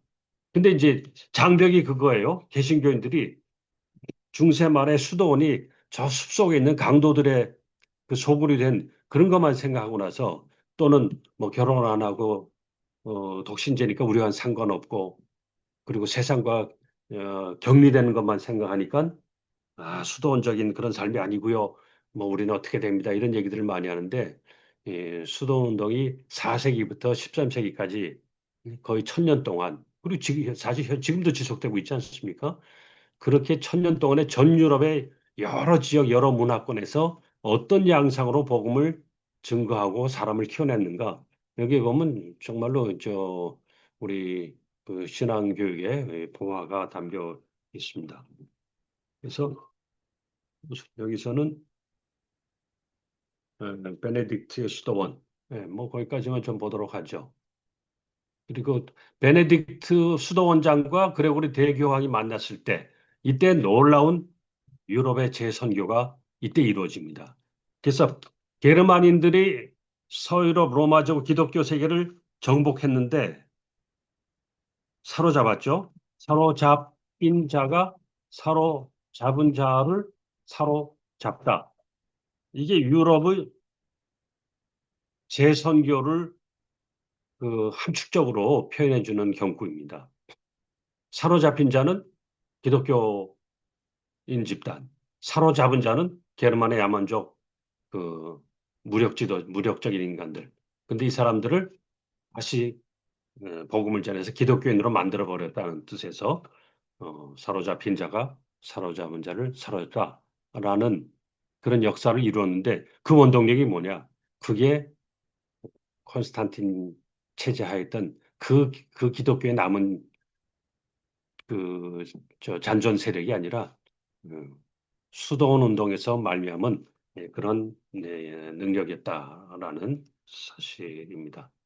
예, 굉장히 좀 소략하게 얘기가 됐습니다만, 음, 이 정도로 얘기하고 나머지 조금 대화 토론들 하시고 마칠까요? 예, 감사합니다. 어, 예, 공유 해제해 주시고요. 공유. 예, 공유 해제해 주시면. 예, 예, 예, 오늘도 그 좋은 강의 해주셔서 감사합니다. 또 뭐 질문이나 좀 토론할 게 있으면 좀 같이 나누면 참 좋겠습니다. 우선 뭐 제가 오늘 강의를 좀 들으면서 느낀 점을 좀 말씀드리겠습니다. 사막의 영성, 어, 그거는 우리가 그런 그 정신, 어떤 그런 태도, 그런 입장은 뭐 충분히 공감을 하고 이렇게 하지만 실제적으로 우리가 그렇게 어, 살아갈 수는 없다는 이런 좀 생각이 들고요. 그 다음에 이제 계속해서 드는 생각이 뭐냐면 기독교에서 가르치는 것은 우리 그 개인적인 어떤 그런 어, 구원 이거 뭐 당연히 이야기하지만 그보다 더 강조하는 것이 결국은 이 사회적으로 뭔가 이게 변화를 일으키고 그야말로 이웃을 내 몸과 같이 사랑하는 그런 그 가르침을 실천하는 그것이 또 하나님 나라의 그 현재를 살아가는 우리의 그 귀한 사명인데 계속해서 뭐 그 사막성자, 뭐 기동성자라는 뭐 이런 또 별명을 가진 또 사람도 있잖아요. 이제 그것이 뭐 어떤 그 태도, 어떤 그 의도하는 거 이거는 뭐 충분히 이해는 되는데 결코 우리가 그런 식으로만 어떤 우리의 삶을 전적으로 이게 살아갈 수 있는가 하는 이제 그런 이제 일단 의문이 좀 들고 그 다음에 이제 수도원의 영성은 상당히 또 필요하고 좀 중요하다는 이런 좀 생각이 듭니다. 특별히 지금과 같이 그야말로 소음이 많은 그런 시대에 그런 것을 떠나서 일정 기간 좀 수도원 이런 데서 더 깊은 어떤 하나님과 교제를 가지는 그런 영성을 회복하고 하는 그러니까 우리가 일상 생활하지만은 어, 조금은 또 그 시간을 떼어가지고 또 그런 공간에 가서 좀 이제 생활을 하고 더 깊은 그런 영성에 좀 이렇게 들어가 보는 이런 것도 이제 필요하기 때문에 또 교회 역사적으로 볼 때 이 수도원 운동 자체가 지금까지도 이어오는 걸 보면 그 사막 그 성자들의 영성은 이제 개인적이었는데 수도원 영성은 이제 공동체를 통해서 이루어가는 이제 그런 또 운동이기 때문에 지금도 많이 그 배울 점들이 있지 않겠나 하는 이런 좀 생각은 좀 하게 됩니다. 그래서 결국 우리가 이런 역사를 공부하는 것 자체가 우리에게 많은 그 교훈을 주고 또 귀감되는 그런 내용들이 많이 있다는 것을 다시 한번 더 깨닫게 되고 제가 원래 어, 이 역사를 좀 공부를 해볼까 좀 그런 생각을 했던 데도 있고 지금도 역사는 계속해서 관심을 이제 가지는데 이런 시간을 통해 가지고 이 영성을 통한 어떤 기독교 역사를 살펴보는 것 자체가 상당히 유의미하다는 그런 또 생각을 좀 해보았습니다. 예, 우리 이재열 선생님 혹시 질문이나 하고 싶은 또 느낌이나 이런 게 있습니까? 마이크 켜시고요. 예, 오늘 강의 잘 들었습니다. 근데 거기 질문 중에 오늘날 계신 교회가 이런 수도원 운동을 어떻게 뭐 사막을 어떻게 만들까 그런 질문을 주셨는데 어, 그 옛날처럼 뭐 그렇게 법력주의로 가는 거는 뭐 바람직하지는 이제 않는 것 같고요. 그 대신에 어떤 그 절제는 꼭 우리가 배워야 될 그런 이제 특성이다 이런 생각이 들고 그리고 이제 어, 저도 여기 외관이 아니고 칠곡에 베네딕토 수녀원이 있더라고요. 수녀원 가서 이제 하루 자고 여기 수녀 한 분하고 이제 이렇게 얘기를 나누었던 그런 기억이 있는데 에, 그 스위스에 지금도 있는지는 모르겠습니다만은 셰퍼가 운영을 했던 뭐 라브리 같은 이런 그 어떤 뭐라 그럴까요? 이게 기도원이라고 할 수도 없고 하여간 그런 것들이 공동체죠, 공동체. 그냥 뭐 예, 라버리 뭐 공동체. 예. 예, 있어가지고 그러니까 지금 기도원은 뭐 개별적으로 가서 그냥 혼자서 기도하고 오는 그런 장소라거나 아니면은 단체가 통으로 빌려서 집회를 하고 오는 그런 데인데 어떤 영적인 그런 허기를 느낄 때 찾아가서 기도도 하고 거기서 또 뭔가 얘기를 할 수 있는 또 거기서 어떤 힌트를 얻고 올 수 있는 그런 기관들이 좀 있으면 어떨까? 군데군데 이렇게 좀 있어가지고 접근할 수 있는 그런 장소가 있으면 어떨까? 이런 생각을 해봤습니다. 예. 네, 감사합니다. 우리 이정만 목사님, 오늘 좀 들으시고, 뭐 소감이나 뭐 또 질문 있으시면 마이크 켜시고요. 예, 강의 감사히 들었고요. 313년 기독교가 세속화되고 나서 수도원주의가 일어났다 하는 말씀 잘 들었습니다. 근데 이제 궁금한 건 목사님 강의하시면서 수도원에 대한 영성 이걸 강의하시면서 루터를 인용하셨는데요.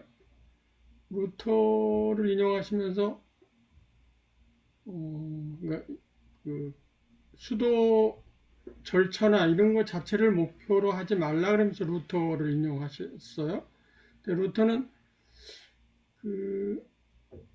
에른스트 브로우가 희망의 원리에서 뭐라고 평가하냐면요. 루터가 경건과 세속 중에서 세속을 택했다 이러거든요. 그러니까 수도원에서 나와서 이제 수녀 5명 데리고 나와서 다 결혼시키고 자기도 그 수녀하고 결혼하고 잘 알려진 대로 수녀가 맥주 팔아서 생활하고요. 루터도 맥주를 즐겼고요. 그러니까 세속을 택했는데요. 루터를 인용하신 취지를 잘 이해가 안 가고요. 그 점 좀 설명해 주시면 고맙고요. 또 하나는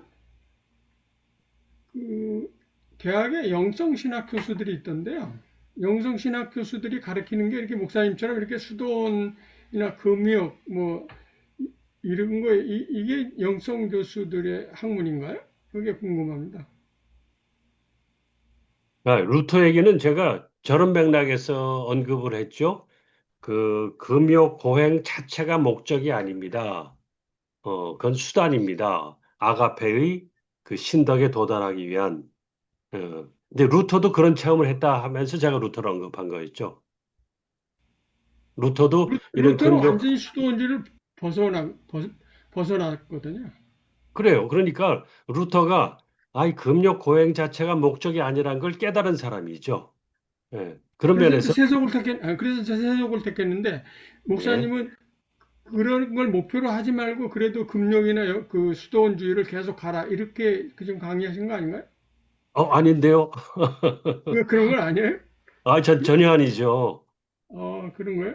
예. 그럼 루터는 수도원이 필요 없다고 하고 나온 사람인데 지금 그렇죠. 수도원을 계속 설명해 주셨잖아요. 그리고 이제 나중에 결론이 지금 한국 교회가 갈 길도 이렇게 수도원 영성을 좀 찾아야 된다 이렇게 말씀하신 것 같은데요. 그러지 않으셨나요? 누가 좀 대신 좀 저를 변호해 주실 분 계십니까? 나중에 녹화본 다시 보시면서 확인해 보시면 될 것 같습니다. 제가 잘못 들었나요? 예, 두 분 가운데 한 분은 그러니까 수도원 시스템, 모나스티시즘이라는 하나의 체계 속에는 영성적인 면도 있고 신학적 교리도 있고 그리고 이제 생활 방식, 선교는 사역의 방식과 철학 여러 맥락들이 있는데 이 고행을 목적서처럼 추구하는 거 그게 필요하다는 얘기는 전혀 아니고 저기 아니, 영성적인 추구가 어떤 문화를 나왔는가, 그리고 선교 사역을 할 때에 하나의 공동체적으로 접근한다든지 이런 건 우리 개신교회가 배울 필요가 있다. 이제 이런 말씀. 그러니까 이제 아니 제가 이제 이렇게 문제 제기를 드린 건 루터의 인용이 적절한 것 같지 않다는 생각이 좀 들어서 그런 거. 루터는 네. 완전히 수도를 버린 사람인데, 예, 그거 다시 한번 들어보시면은 좋을 것 같습니다. 루터를 인용하신 거가 예, 목사님 강의하고 잘 맞지 않은 거 아닌가. 루터는 완전히 수도를 버렸거든요. 세속적으로 사신 분이거든요. 그러니까 목사님은 이제 기존의 수도원이 가지고 있던 어떤 고행 중심의 이런 걸 벗어났지만 수도원의 영성은 좀 살릴 필요가 있다. 저도 공감을 해요. 공감을 하는데 그 목사님 그 강의가 그 공감이 안 된다는 의미가 아니고요. 그 루터 인용한 부분이 예. 조금 적절하지 그 않다. 적절할까 하는 겁니다. 예, 저는 뭐 그렇게 이제 느끼지는 않았는데 나중에 한번 다시 들어보시고 또 다음에 또 이야기를 하면 될 것 같습니다. 우리 그 김동일 아, 목사님, 그리고 하나 더, 아, 예, 예. 지금 그 신학대 교수님들 영성학 그 교수들이 있던데 지금 목사님처럼 이런 강의를 하시는 건가요? 이런 학문을 하나요? 아닌 것 같아요. 저도 영성신학을 잘 모르는데요. 예.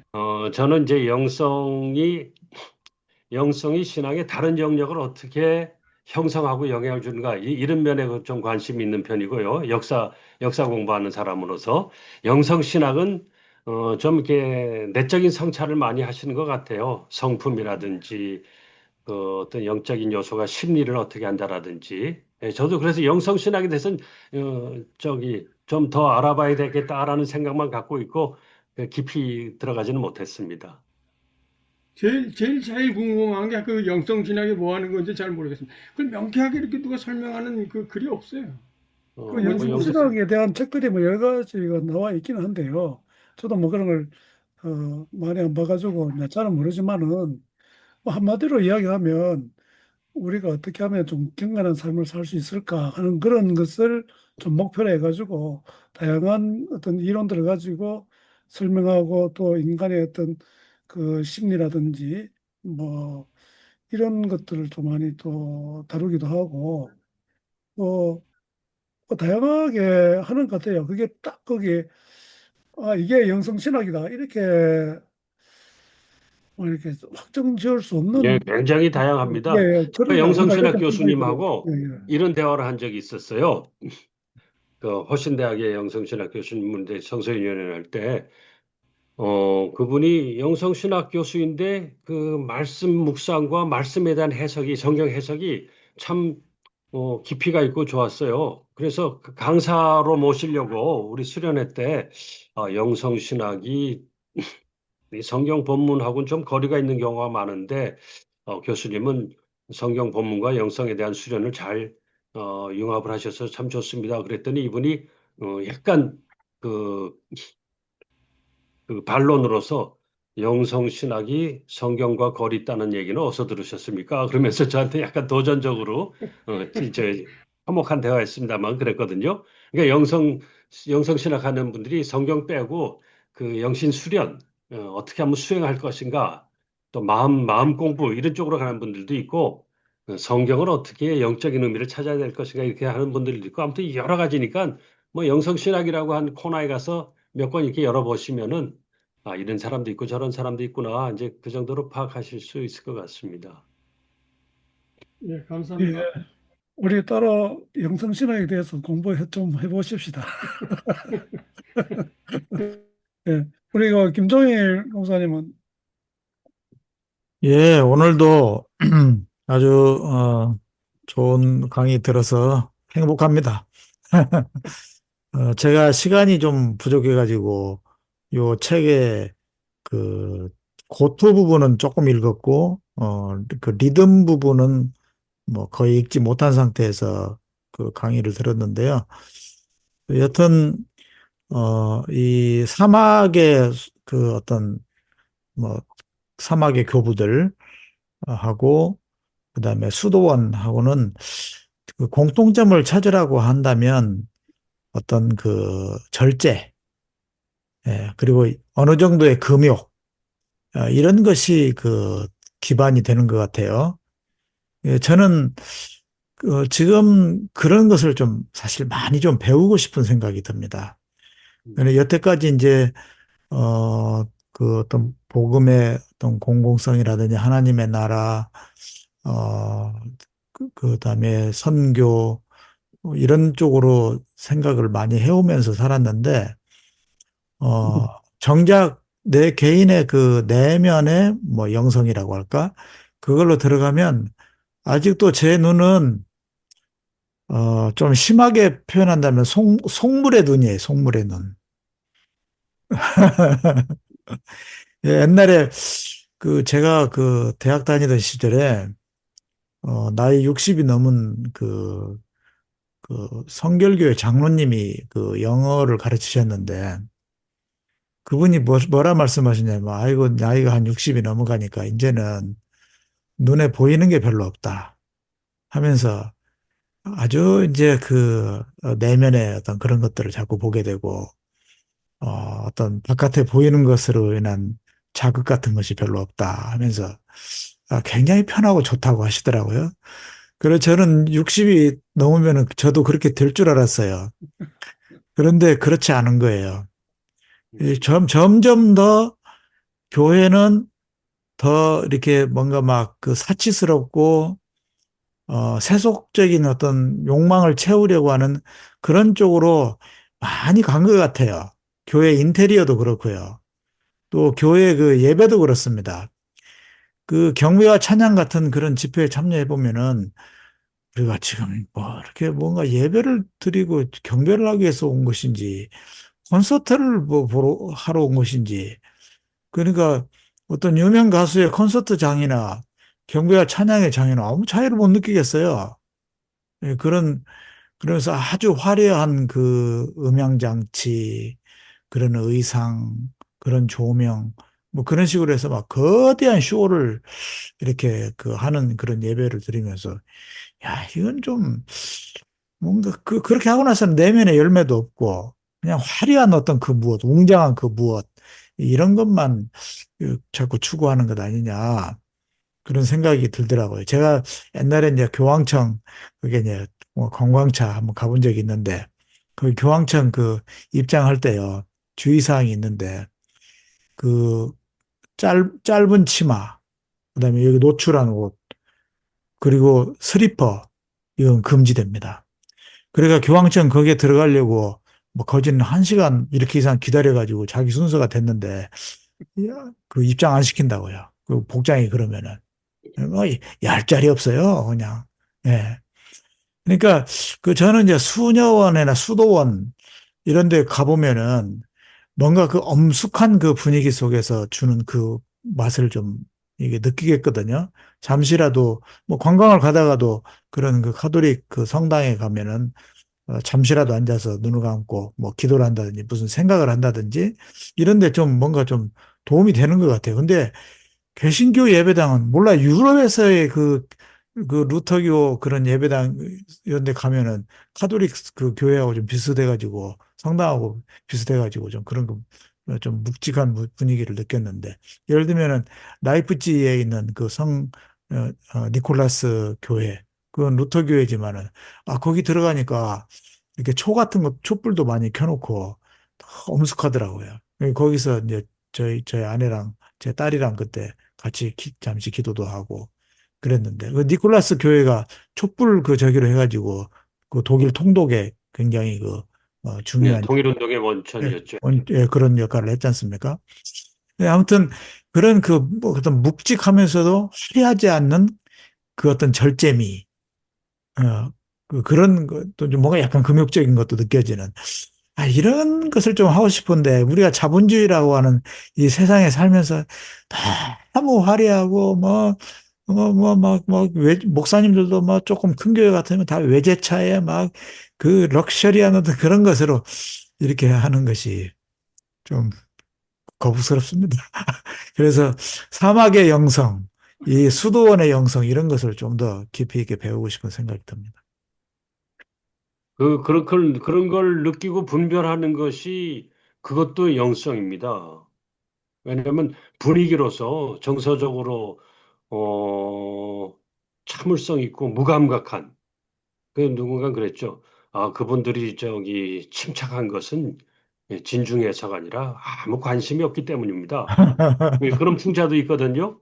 아무 네. 관심이 없어지면은 무슨 얘기를 해도 흥분하지 않고 어떤 불의한 걸 봐도 말하지 않고 가만히 있는 것이 자연스럽고 그건 영성이 없는 거죠. 그건 심리적으로 그저 무감각하고 둥글할 뿐이지 그건 영에서 나오는 소리는 아니니까요. 근데 우리가 이제 가능하면은 그런 예리한 분석도 좀 더 태도의 차원에서 이제 겸손을 갖고 좀 온유하게 하면 좋겠는데 저도 그런 면에서는 뭐 늘 택도 없이 부족해서 근데 그러면서도 이런 분별을 잃지 않는 것에 조금 방점을 둬야 되겠다. 이제 좀 그런 입장이거든요. 저는. 예. 그러고 아까 그 라브리 얘기 이재율 교수님 라브리 얘기하신 게 우리 개신교가 수도원적인 소델리티 지역교회 주일날 모이는 지역을 기반으로 한 교회가 아니고 어떤 특정한 영적인 목표를 위해서 모인 공동체가 이게 이제 소델리티 수도원이 그걸 대표하는 것이기 때문에 우리 개신교가 살아가려면은 이 소델리티가 많이 발전을 하고 성숙을 해야 되는데 소델리티가 지금 개신교는 너무 이 모델리티, 제도교회, 지역교회 헤게모니에 눌려가지고요. 거기서 후원 안 해주면은, 더 정확히 말하면 큰 교회가 후원해주지 않으면은 이 선교단체들이 살아갈 수가 없습니다. 그러니까 이번에 로잔 후원 대회 하면서도 그 대형교회 사람들이 이걸 주도해 나갈 때 뭔가 크고 작은 오류들이 많았거든요. 그런데 더 선교의 전문가라고 할 수 있는 선교단체 지도자들이 아무 얘기도 안 하더라고요. 왜? 관계가 중요하니까. 그래서 소델리티가 발달해야 되는데 좀 자체적인 이 기반을 가져야 되겠다. 그리고 이제 개신교 소델리티가 선교사 파송만이 아니라 라브리는 하나의 신앙 수련 단체라고 할 수 있죠. 그리고 신앙 수련을 금욕적인 경건이 아니라 아주 대표적인 지성적 경건으로서 추구하는 것이죠. 근데 그 라브리가 너무 소수이다 보니까 또 너무 그 인력이 부족하다 보니까 지금 강원도 양양에 저도 가까이 있는데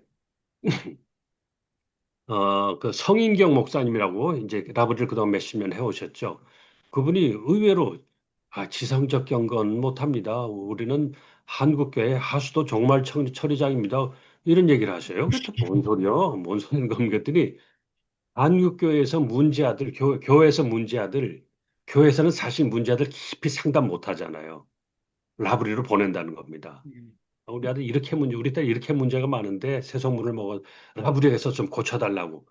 그래서 그런 문제아들 상담하고 대화하느라고 정작 이 시대의 기독교 복음의 메시지는 이뤄야 되겠다라는 그런 거 공부 토론을 못 한다는 것이죠. 그래서 라브리가 양양 산속으로 들어갔으면은 본래처럼 시내에도 하나 그런 모임도 있고 그래야 되는데 워낙 재정이 약하다 보니까 라브리가 저기 할 수 있는 그 가능성을 다 구현하지 못하고 있는데 뭐 소델리티가 살아나려면은 역사적인 예가 있지 않습니까? 그레고리 대교황이 저기 베네딕트 수도회를 결집시키고 그리고 인적 자원은 영적 자원은 부족해도 재산은 그래도 이 모델리티가 있거든요. 그래가지고 베네딕트 수도사들이 선교사로 파송될 수 있도록 물적인 지원을 해주고 이럴 때 이제 그 수도원이 선교 운동으로 발전할 수 있었던 것처럼 우리 뭐 여기 목사님들 장로님들 계시니까 우리 교회가 소델리티를 후원할 때 어떤 식으로 후원해야 될 것인가? 한 달에 10만 원씩 뭐 여러 군데 하는 것도 좋지만은 정말 그 이념과 그 사역에 대해서 깊은 이해를 갖고 동조하면서 청년부와 연합시킨다든지 또는 그 라브리의 그 성취들을 교회 교육에 좀 도입한다든지 이런 여러 가지 생각하면 좋은 방안들이 많이 나올 것 같은데요. 예, 앞으로 뭐 조금씩 더 얘기해 나가면 좋겠습니다. 예, 그 앞으로 계속 목사님, 잠깐만 제가 드릴 말씀이 있습니다. 목사님, 그 금욕적 경건이 아니고 그 지성적 경건이라고 말씀하신 게 굉장히 크게 공감이 가는데요. 네, 목사님 지금 이렇게 그러니까 전체적인 그 강의를 이해를 했는데 이제 우려되는 건 뭐냐면요. 그 지금 정통 그리스도인이 200만이고 그 율법적 유사 그리스도인이 350만이라고 하거든요. 되게 이제 신천지나 뭐 이런 데들이 되게 기성교회가 그 좀 너무 세속화돼 있다. 이렇게 해서 이제 경건을 추구하면서 그렇게 유사 종교들이 나가는 거거든요. 네, 그래서 지금 목사님 같은 운동이 크게 필요한데요. 이게 이제 좀 정교할 필요가 있다. 그 이제 잘못해서 수도원주의 뭐 이런 걸 강조하게 되면 그 오해를 해서 이렇게 이제 그 신천지나 이런 데가 더 훌륭하게 그런 걸 하거든요. 말하자면 개신교보다 그 그래서 상당히 정교하지 않으면 좀 이렇게 어떤 금욕적 이런 걸 경고를 아는 그런 흐름으로 갈 염려가 있습니다. 그러니까 목사님께 이제 그게 상당히 강조를 좀 하셔서 이게 오해가 안 되게요. 그래서 이게 우리가 이제 교회에서 공부할 기회가 거의 없잖아요. 예. 그래서 이제 사실 교회사라는 것이 퀀티티가 굉장히 중요한 학문입니다. 예. 아주 풍부하게 이런 측면, 저런 측면, 이런 맥락, 저런 맥락들을 다 살펴서 전체를 종합하지 않으면 이 상이 안 잡히기 때문에, 아무래도 좀 양적인 접근을 해야 되는데, 내년 1월 달에 울산에서 우리 기독교 목회자를 위한 기독교 역사 세미나가 있으니까, 예, 그런 자리에 한번 좀 참석하셔서 또 얘기 나눠 보시면 좋겠네요. 예. 아무튼 말씀하신 예, 취지는 제가 잘 뭐 앞으로도 이해하겠습니다. 이제 뭐 또 두 타임 이제 더 있으니까 계속 이제 이야기 나누도록 하고, 저는 오늘 강의 들으면서 앞으로 강의 들으면서 뭐 다 이제 뭐 결론적으로 뭐 이야기 나올 거지만은 우리의 어떤 신앙생활 혹은 뭐 이제 영성 혹은 뭐 경건생활 이런 것에 있어서 조화와 균형 이게 참 필요하지 않는가. 그 우리가 지금 이제 영성의 깊은 샘 이게 교회사를 훑어가면서 이 영성이 어떤 식으로 이제 이게 주류를 이루어왔는가 이걸 이제 우리가 공부를 하는데 그 보면은 그 스펙트럼이 상당히 이제 넓잖아요. 그게 이제 나름대로 다 이제 가치가 있고 의미가 있고 이제 중요한데 뭐 하나만 이렇게 또 강조를 하면은 좀 곤란하지 않을까. 그래서 우리의 신앙생활 자체가 좀 그런 균형과 좀 조화를 갖출 필요가 있겠다. 저도 이제 신앙생활 어 이제 벌써 한 50년이 다 돼 가는데 이게 뭐 초창기 때 하고 지금하고 이제 많이 이제 달라진 게 뭐 나이가 들어서 뭐 그렇다기보다도 조금 이제 생각이 젊을 때는 뭔가 이게 한쪽에 좀 치우쳐 가지고 책 보는 것도 그렇고 뭐 여러 가지 어떤 신앙생활 자체가 그랬는데 지금은 좀 이제 그렇지는 않죠. 지금도 그러면 좀 이상한 이상한 눈빛으로 이제 볼 수도 있는데 그래서 우리가 이런 것을 공부하면서 그야말로 그 각 영성의 그 좋은 점 이걸 취하고 또 비판적으로 봐야 될 것을 보면서 우리가 좀 더 업그레이드된 이런 영성을 좀 추구해가는 방향으로 좀 방향을 잡으면 어떨까 이런 좀 생각을 해보게 됩니다. 예, 네. 오늘 벌써 시간이 많이 됐는데요. 우리 이재월 선생님은 목사급 집사입니다. 음. 목사급 집사입니다. 찬을 했습니다. 목사, 경제학 교수님이라고 지난 다음에 예, 예, 그런데, 요 예, 교회에서는 집사인데, 뭐, 목사에도 충분히 될 뿐인데, 계속 이제 집사로 있습니다. 그래 가시면 돼요. 그래서, 그리고 목사님 여담인데요. 제가 안경사라서 그러는데 목사님 안경점에 가셔서 강의하신 목사님이요. 이 네. 코를 좀 세워달라고 하세요. 이 코가 눌려서 그런 거거든요. 안경 코가 눌려서. 자꾸 내려오죠. 그러니까 코를 세워달라고 하시면 안 이거요? 내려옵니다. 예, 예. 여기를. 안경점 가셔서. 네. 그게 이렇게 눌려서 그럽니다. 예, 뭐 책 예. 보시다 이렇게 좀 좋으셨다든지 하여튼 잠시간 뭐 어떤 상태로 이렇게 예, 눌렸어요. 그러면 맞습니다. 알겠습니다. 귀를 꺾으면 이제 귀가 너무 아파요. 그러니까 그걸 세워야 됩니다. 그래서 그걸 아이고, 오늘 또 좋은 팁을 얻네요. 예, 예. 자꾸 예, 내려갑니다. 네, 시간도 고맙습니다. 많이 돼서 오늘 마치고, 그 다음에 한 주 뒤에, 그죠? 2주 뒤에 우리 이제 오명선 12월 달에 이제 이 격주로 이렇게 하다 보니까 다른 강의 듣고 그다음에 또 오목사님 하시고 매일 이거 12월 마지막 주는 이제 오목사님 강의로 금년을 피날레 하게 됩니다. 예, 수고 많으셨습니다. 예, 오늘 네, 마치겠습니다. 감사합니다. 예, 감사합니다. 수고하셨습니다. 예. 수고하셨습니다.